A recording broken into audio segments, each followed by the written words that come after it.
Catus, Maximus here. I'm calling this the famous Harbor Freight Makita knockoff drill.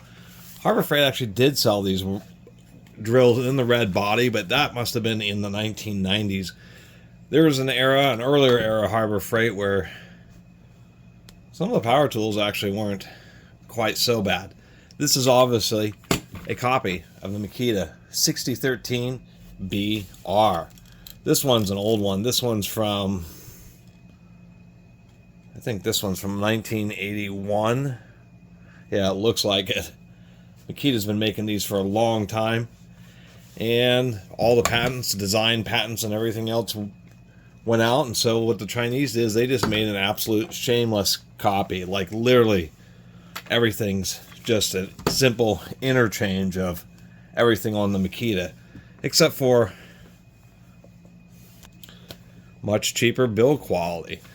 Just a real, things like using actual washers under the heads of the screws, where there are no washers under the heads of the screws for the gearbox or the handle gear.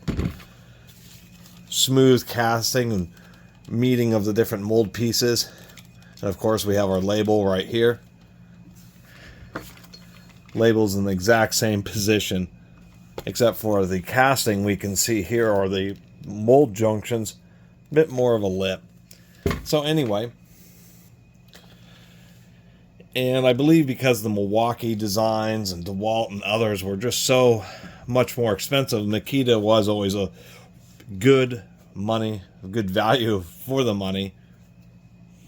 Heavy duty tools, but maybe just a little bit less weight, a little bit more convenient. And for those reasons, there are certain tools that were copied that were the famous that aren't around anymore. And one was this, one was the Milwaukee whole hog knockoff, and one was the worm drive skill saw.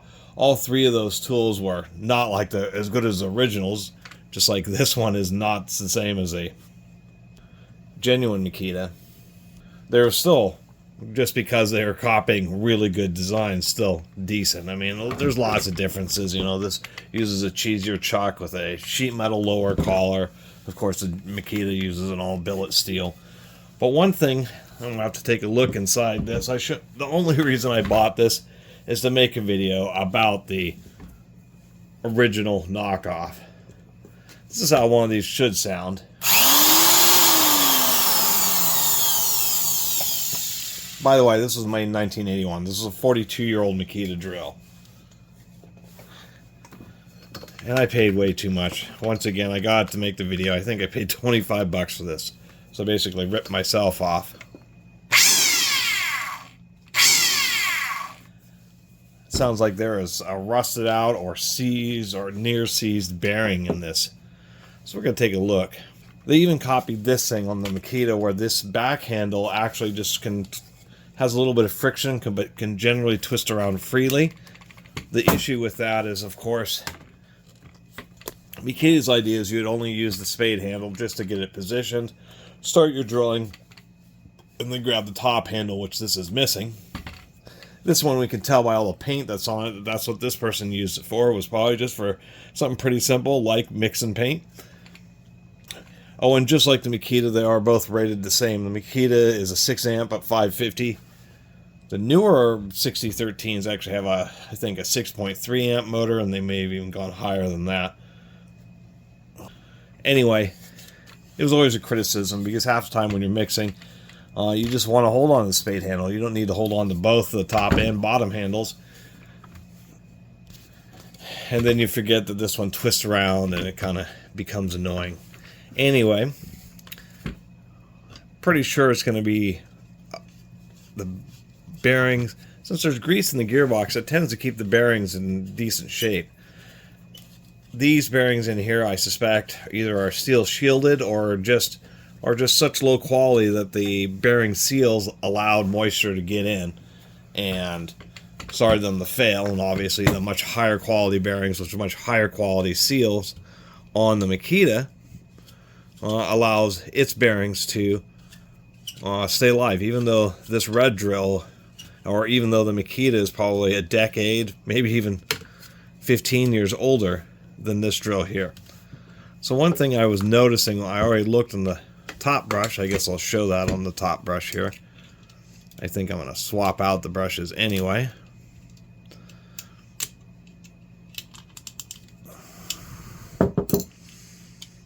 I pulled out the brush.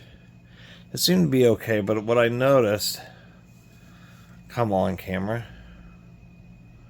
is that it just had a little bit of odd wear and kind of sparking, and I was looking and it looks like it's kind of at an angle until I saw the brush guide was not put in. The squareness of the guide is supposed to be aligned straight, and this one was put in at a slight angle, which is unfortunate, but it's super easy to fix.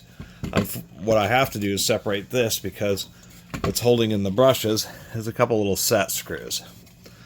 So I gotta check the bottom one here to see if it's also suffering. What that can cause is either a loss of power or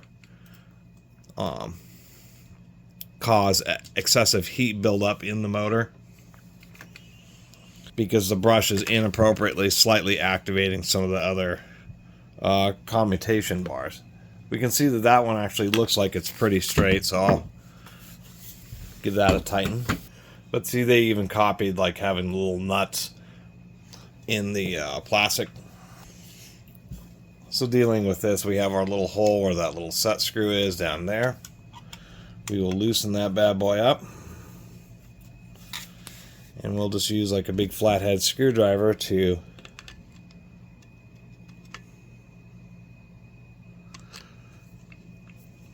loosen that up some more. And it may be a little stuck, but we're just going to twist it around. Something else super cheesy, like these screws, they're like, have the shallowest thread for plastic, and you see they only go, basically they're only threaded halfway into the plastic there. They're all a little bit loose pulling them apart. Definitely super cheeseball. But as cheesy as this is compared to the Makita, which has fiberglass reinforced polycarbonate body, I believe this is polycarbonate, but I don't know if it's fiberglass reinforced. Makita uses fine thread screws that actually go quite deep into the body. Even this little screwdriver pry area on the gearbox, exactly the same as the Makita. Well, the gear, it's some cheesy grease, but the gears aren't stripped out. We can actually see needle bearings, so it's going to be all ball needle bearing. So that's boding well. The thing certainly seems to be, and that gear doesn't want to just pull out, so it's actually even proper. What we have is the second stage is straight cut, but the first stage is helical, and the direction it's spinning is pushing, because the gear teeth are at an angle, it constantly wants to push forward. It's known as a thrust load, and they're using a ball bearing on the front of this gear to kind of both take the sideways loads as well as that little bit of thrust load, just like a real 6013 BR. And I did get that straightened out there, but really what we're after is trying to figure out why it's making that horrific noise. And we have no choice but to pry on the diaphragm, because we have no way. A lot of electric drills have a way to access the back of the motor somewhere through the venting or split clamshells. I mean, these are nicer because this is a one-piece housing, but you can't easily get a screwdriver in there to pry out the motor a traditional way. So you kind of gotta slowly ease it out. Just, well, in this case, the ball bearing decided to pop out of there.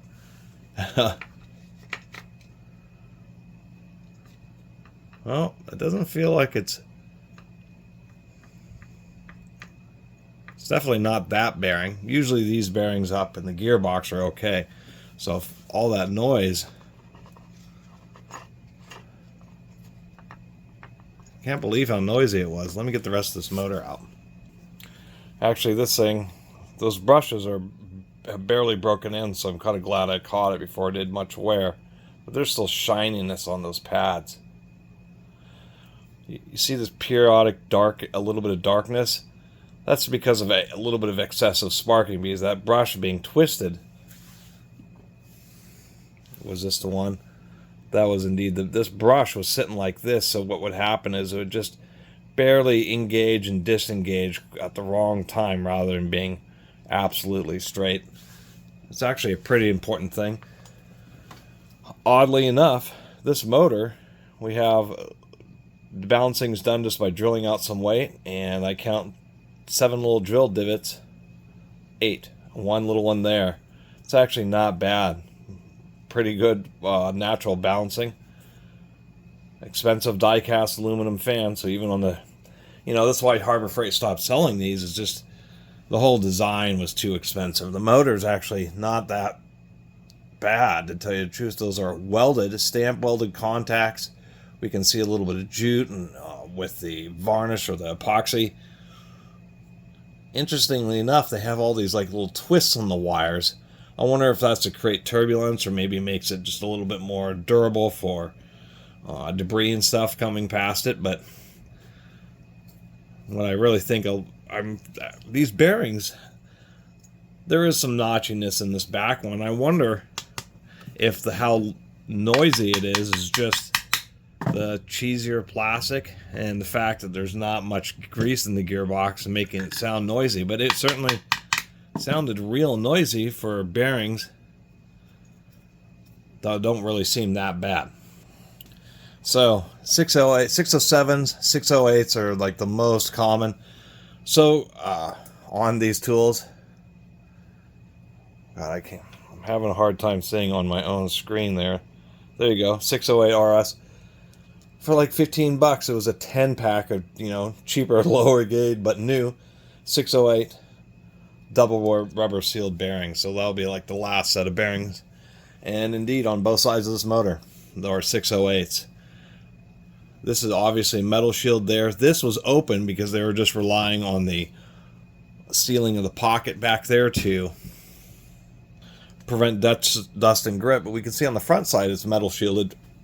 A metal shield still has a little gap and quickly allows grit, especially this area around the brush, because there's just so much air turbulence, and then you actually have the carbon from the brush itself. Little carbon particles get into the bearing, and they're particularly damaging. So I'm going to go ahead and swap these bearings here. There we are. Now we have brand new double-sided rubber sealed bearings. Will be the last set of bearings this drill ever gets.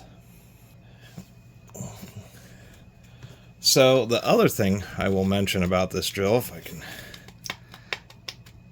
navigate this fan guard out, is it isn't heavy, but they still did wrap the field, which is something that's like unheard of these days on particularly a Chinese-made tool. So that's kind of the deal with these things. Whenever you get in these, you always make sure the field's tight.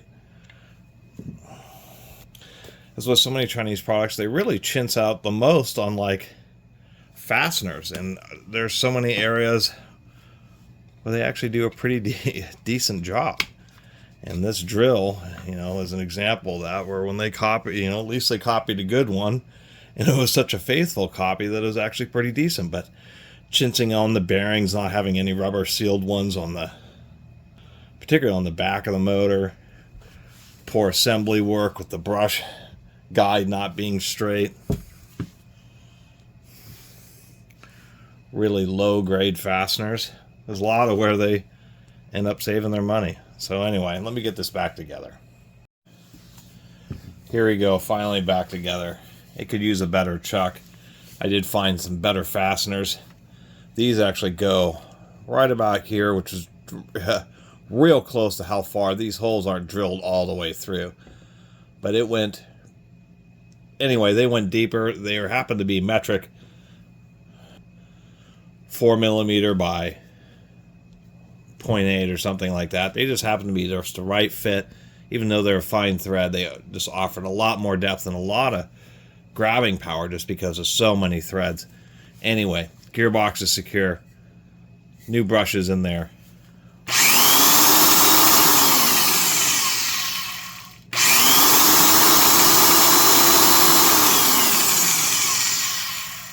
Just the fact that they just had simple shielded bearings in here, all it probably took was this sitting out in a garage or shed or something, a little bit of condensation building up in those bearings. little pieces of grit. They were probably real cheap to begin with, but it was surprising that they had went out. Simply replacing both of those on the motor. All it needed. And it's kind of weird to think of a bygone era when even the Harbor Freight Chinese knockoffs were the good Harbor Freight tools. I mean, there's a lot of tools that are arguably pretty good now from Harbor Freight. But things like the half-inch mixing drills, not quite like this. I mean, they even copy the way the Makitas hold the chuck key, which makes it real convenient to use, to tell you the truth. And almost always there, all the Makita 6013 drills I've ever found have had their chuck keys because they tend to stay in place. Anyway, don't know where my 2 9/16 self-feed bit is, so I'm going to go ahead and just use this 2-incher. We'll do a little run-in with it. Let's see how this works out for me. The direction the drill's going to want to go counterclockwise, so I'm going to bracing it against my leg here. It's also better that I'm using a slightly smaller bit. We'll see how it does.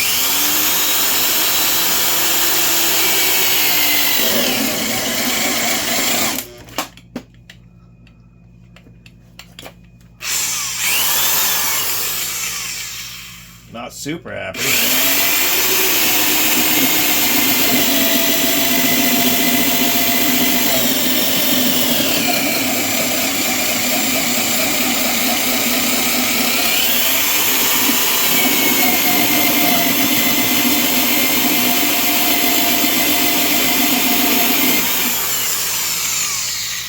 I think this is a pretty dull bit. What do you think? We'll try this one more time and I'll give up on this bit. Anyway, it does pretty good. I don't know, even though it's rated at the same power, I don't think it quite delivers or has quite the peak current.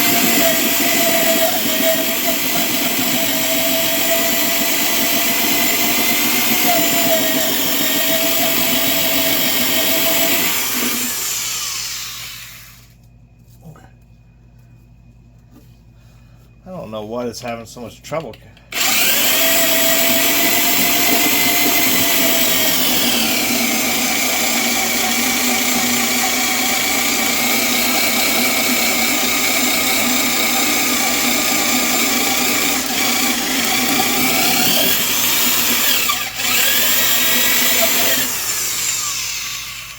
That was really weird. It must have just been some chips of wood that were... I should have cleaned out the hole better. Now that I realize, if you're running in that situation, well, oftentimes, and what I was battling with, is a wood chip gets caught right on that cutting edge. How these work is these teeth kind of cut along the periphery. They sit up just a little bit higher than this. This piece is called the chip lifter, and it peels out the kind of the layer that's been left by those. You get a piece of wood under that chip lifter, and it's just going to be spinning around, burning on, skidding on that wood chip. Anyway, it bogged down. It actually did pretty well, to tell you the truth. It's, for a lot of people, I mean, this would be all the half-inch drill you need, and to tell you the truth, I mean, it's still pretty good. Knocking off a Makita pretty accurately still is a good drill, because you're knocking off a real established tool. And that's why they had to stop making them. Isn't, you know, Makita's patents ran out. It's the fact that the cost of manufacture versus what they think they could sell it for, just it's not making economic sense. So anyway, there's my video. Probably a bit long for a tool like this, but it's still a little reminiscent. It's just a shame that you know, for this great a tool, that they're just, you know, the newer Harbor Freight ones just aren't even compared to this, still aren't quite the same. And the new Harbor Freight half-inch drills and the Bowers and stuff are, I'm sure, are plenty powerful, but they don't quite, you know, something like this just seems to have a little bit more build quality. Or just feel a little bit better, that's for sure. Anyway, thanks for watching.